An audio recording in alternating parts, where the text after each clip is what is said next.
जब रवि का पुष्य योग पड़े, रवि पुष्य नक्षत्र हो, रवि का पुष्य योग पड़े, उस समय सरस्वती कहती है भोलेनाथ ऐसी कृपा करिए। शंकर भगवान कहते हैं क्या मांगना है मांगो। ब्रह्माणी कहती है भोलेनाथ करुणा करो, जो भी किसी भी रूप में एक पान के पत्ते के ऊपर, मात्र पान जानते हो, वो खाने वाला जो पान खाता है उसका पत्ता, पान के पत्ते के ऊपर जो चंदन से शंकर के नाम, पार्वती का नाम और ब्रह्माणी सरस्वती का नाम लेकर शिव को समर्पित कर दे, महाराज उसकी भी तिथि बताइए, बड़ी सुंदर है।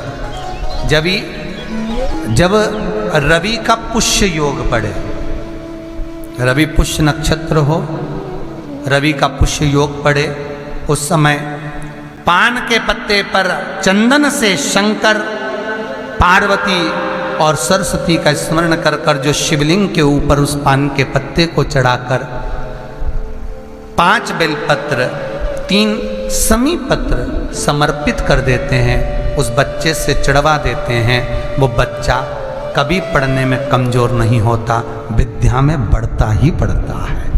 पलटकर माँ बाप को देखना ही नहीं पड़ेगा बच्चे को, कभी भी मां को कहना ही नहीं पड़ेगा कि पढ़ने बैठ, वो खुद पढ़ेगा, रुचि से पढ़ेगा।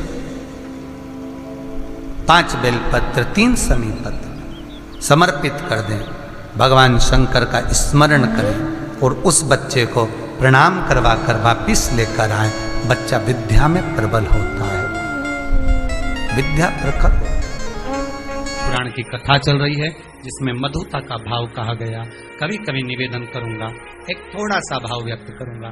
मान लो घर में अशांति ज्यादा हो, रोग बीमारी ज्यादा घेर रही हो, तो शंकर पर थोड़ा सा शहद चढ़ाकर आप जब पूजन करते हो, जल चढ़ाते हो, अनुष्ठान करते हो, अभिषेक करते हो, जब शिव जी का पूजन करें, जब शहद चढ़ाएं तो उसमें से जरा सा शहद एक चम्मच में रख लें, वो चौखट पर लगा देने पर बीमारी, रोग, अशांति सब समाप्त हो जाता है, घर में सुख बढ़ना प्रारंभ हो जाता है, समृद्धि बढ़ना प्रारंभ। मधुता में सुख भी, शहद में सुखता भी, भगवान को जो समर्पित किया गया, एक एक पुष्प भगवान शंकर को जो दिया गया है, एक एक भाग जो शिव को दिया गया है, वो साधारण नहीं है। शंकर के पास जो भी चीज रखी है सब वीआईपी है। गले में देख लो नाग बासुकी है, कानों में बिच्छू, हाथ में त्रिशूल, सब उसके पास में भी, कोई चीज ऐसी। भगवान शिव को जो हम समर्पित कर रहे हैं मधु, तो वो किस चीज के लिए समर्पित होता है? 4 चीजें हैं भगवान शंकर को मधु क्यों चढ़ाया जाता है। पहला, रोग के निवारण की। दूसरा, शरीर की जो नाड़ियां हैं जो चोक हो जाती हैं, ब्लड को रोक देती हैं जाने के लिए, उसके लिए भी शिव को शहद चढ़ाया जाता है। तीसरा, नयनों को शिव के चरणारविंद में स्थिर करने के लिए, नयन रोग का निवारण करने के लिए भी शिव को शहद चढ़ाया जाता है। चौथा,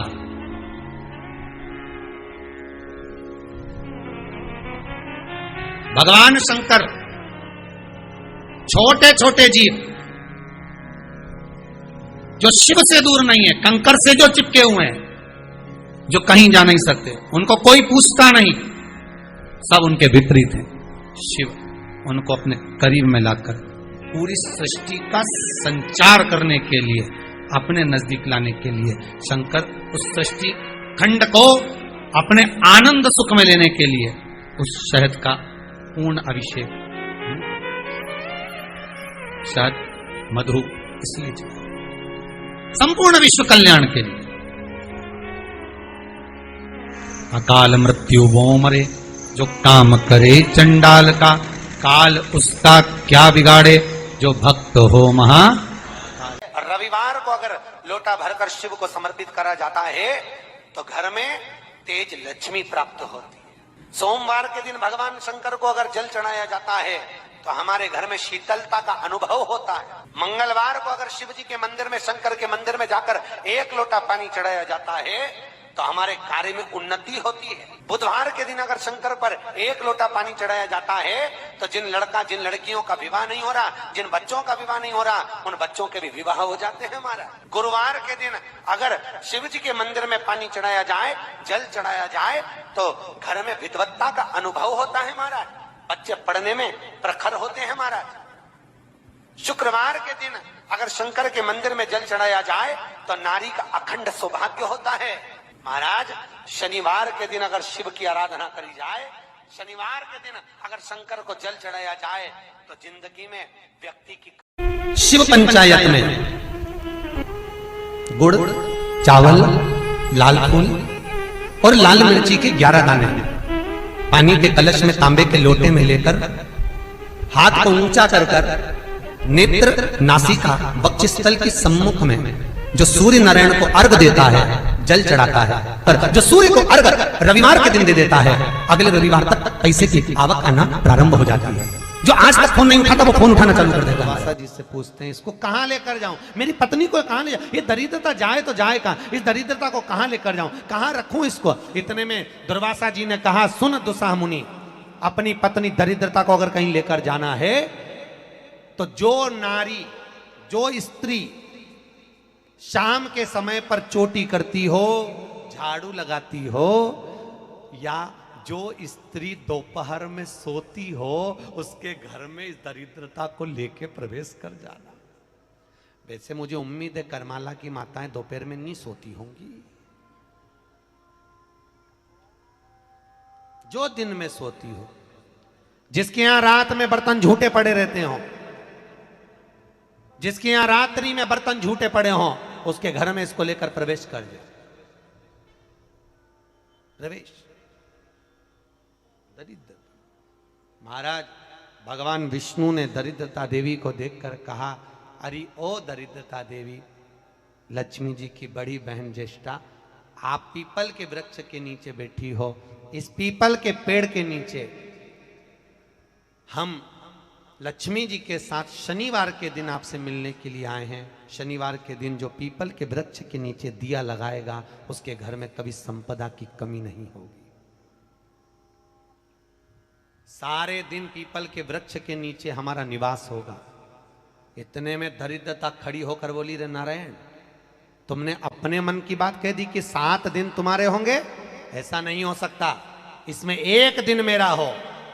तो भगवान विष्णु ने कहा, कौन सा दिन?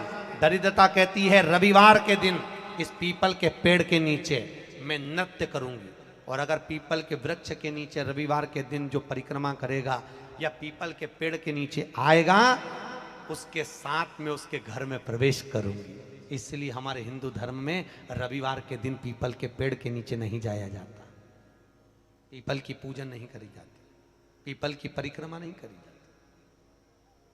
कौन से दिन? जम के बोलो जरा, रविवार।